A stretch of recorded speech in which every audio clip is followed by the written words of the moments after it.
भर की अपडेट आपके साथ हम इस बुलेटिन में साझा करते हैं। देखिए, आज हिमाचल में सबसे बड़ी पॉलिटिकल एक्टिविटी जो राज्य सरकार की थी वो थी नए कैबिनेट मंत्रियों का शपथ।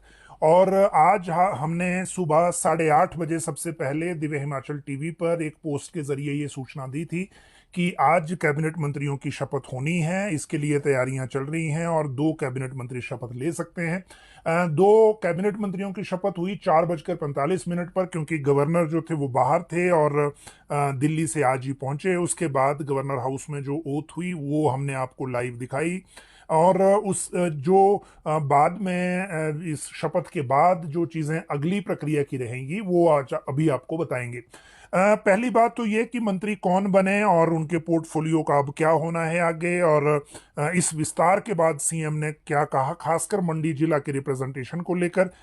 और इसके साथ साथ जो ये 2 मंत्री बनाए गए हैं इनकी पॉलिटिकल कैरियर और इनका जो अपना संघर्ष रहा है उसको लेकर भी एक थोड़ी सी जानकारी आपको देंगे, क्योंकि ये भी एक जो इम्पोर्टेंट अपडेट है वो रहने वाली है।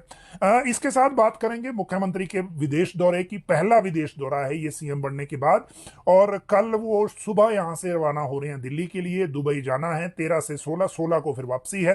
और उसके बाद विधानसभा जो सेशन है धर्मशाला में 19 से जो शुरू हो रहा है उसकी एक्टिविटी रहेगी। लेकिन इसके साथ साथ राजस्थान की एक अपडेट आपको देंगे आज, जहां नए मुख्यमंत्री का चयन आज हुआ है। वहां भी फिर से उलटफेर हुआ, जिस तरह से छत्तीसगढ़ और मध्य प्रदेश में भाजपा ने चौंकाया है। ये भी बात करेंगे। राज्य सरकार के सरकारी स्कूलों में इंग्लिश मीडियम शुरू करने को लेकर आज एक ऑर्डर जारी हुआ है, उस ऑर्डर की बात भी करेंगे। ये राज्य के 10,500 सरकारी प्राइमरी स्कूलों को लेकर बात है। नए सेशन से शुरुआत हो रही है। कर्मचारी चयन आयोग जो पुराने वाला था, जिसको पहले सबऑर्डिनेट सिलेक्शन बोर्ड कहते थे, पेपर लीक के मामले में उनके जो सेक्रेटरी हैं जितेंद्र कंवर, उनको फिर से गिरफ्तार किया गया है। और ये गिरफ्तारी 2 एफआईआर के मामले में हुई है, 2 पोस्ट कोड के मामले में दर्ज एफआईआर में हुई है। और इस गिरफ्तारी का क्या मतलब है, और जो पेंडिंग भर्तियों में प्रदेश के बच्चे इंतजार कर रहे हैं, जो भर्तियां फंसी हुई हैं पेपर लीक में, वो इससे कैसे कनेक्टेड हैं, ये दोनों चीजें आज आपको बताएंगे। साथ में बात करेंगे कि जयराम ठाकुर ने मंडी की रैली में, आज जो सेरी मंच पे रैली थी, उस पर बड़ा दावा किया है। 3 शहरों को लेकर राज्य सरकार ने एक फैसला लिया है, उसकी भी बात करेंगे। और साथ में एक इंसिडेंट की बात करेंगे जो ऊना में हुआ है, जहां फैक्ट्री के मालिक ने अपने नौकर को गोली से उड़ा दिया। और उसके साथ साथ शिमला में चिट्टे का एक रैकेट पकड़ा गया है, और ये इस तरह की पहली गिरफ्तारी है जहां चिट्टे के साथ साथ जो पिस्तौल है और 15 राउंड है वो साथ में पकड़े गए हैं।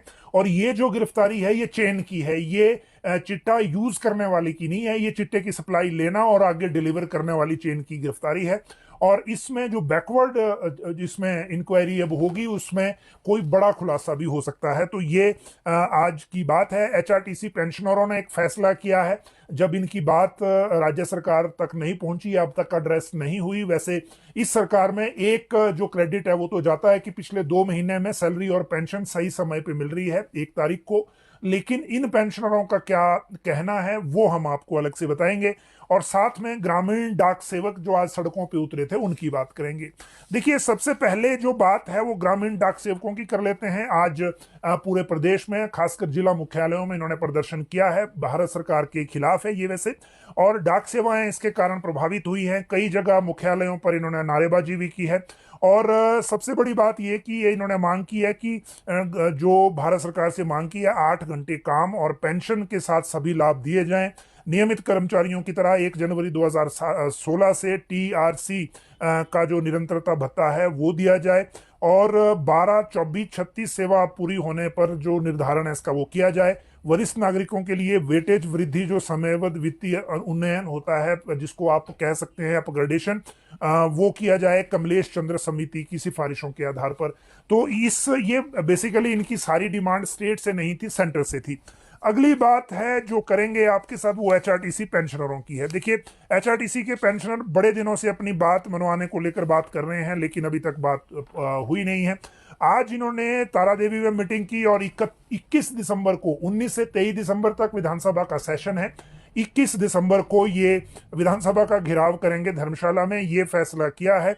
और आराम करने की उम्र में बुजुर्ग होके भी इनको ये करना पड़ रहा है, बार बार नोटिस देने के बाद भी सरकार और प्रबंधन ने इनका कहना है कि इनको बुलाया नहीं बातचीत के लिए, इनके मसलों को हल नहीं किया।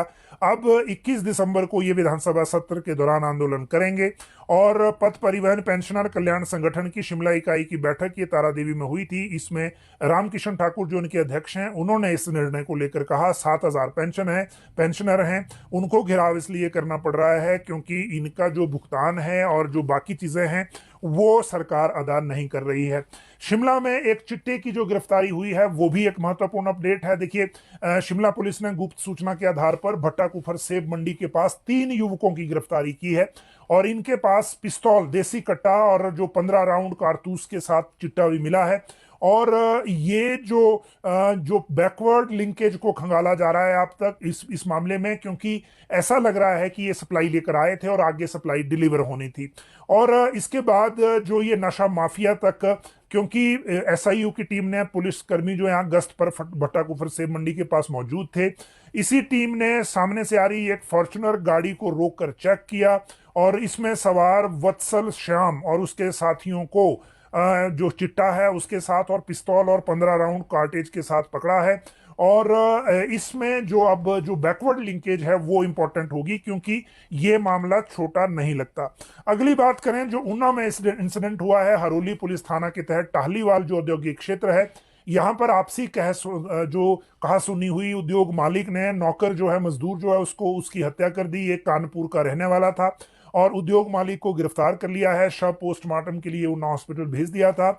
और इस मालिक के पास ही ये मजदूर रहता था, साबुन बनाने का काम इस फैक्ट्री में होता था। सोमवार रात को इनके बीच में कुछ बहस हुई और कहा सुनी हुई, जिसमें तैश में आए उद्योग मालिक ने गोली चला दी और इसकी जो है वो मौत हो गई।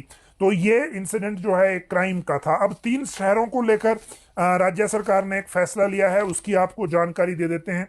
और ये जो फैसला है ये है, मुख्यमंत्री सुखविंदर सिंह सुक्खू ने बताया कि शहरों के सौंदर्यीकरण और जो आधारभूत सुविधाएं हैं उनको बढ़ाने को लेकर ओवरहेड बिजली की जो तारों का जंजाल बनता है, शिमला में भी कुछ क्षेत्रों में ये बहुत दिक्कत है इसके कारण प्राथमिकता देने के लिए 65 करोड़ रुपए स्वीकृत किए हैं।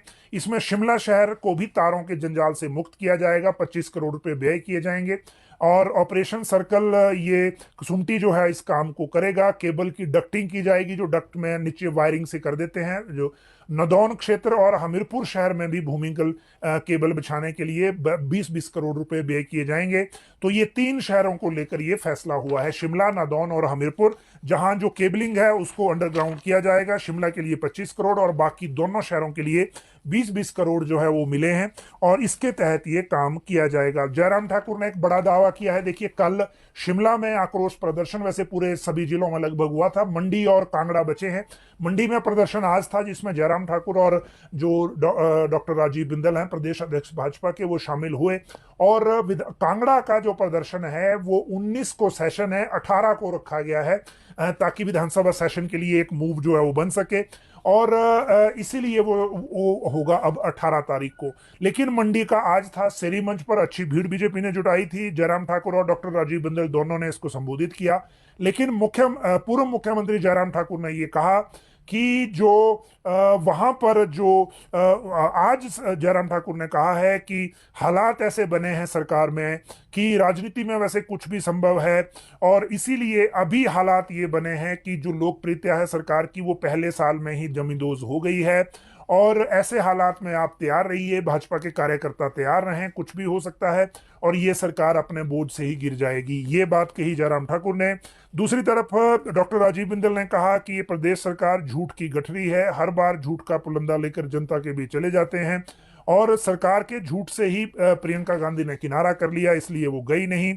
और जो आने वाले दिनों में जो है वो अब हिमाचल में भी लोकसभा के चुनाव की तैयारी जिस तरह से चल रही है, उसके बाद हिमाचल में भी कोई बड़ी घटना हो सकती है। इस तरह की बातें इस रैली में हुई हैं जो मंडी में हुई। अब एक जो प्रदर्शन है वो बीजेपी का बचा है कांगड़ा में, और ये होगा जब विधानसभा का सत्र 19 को है, तो 18 तारीख को।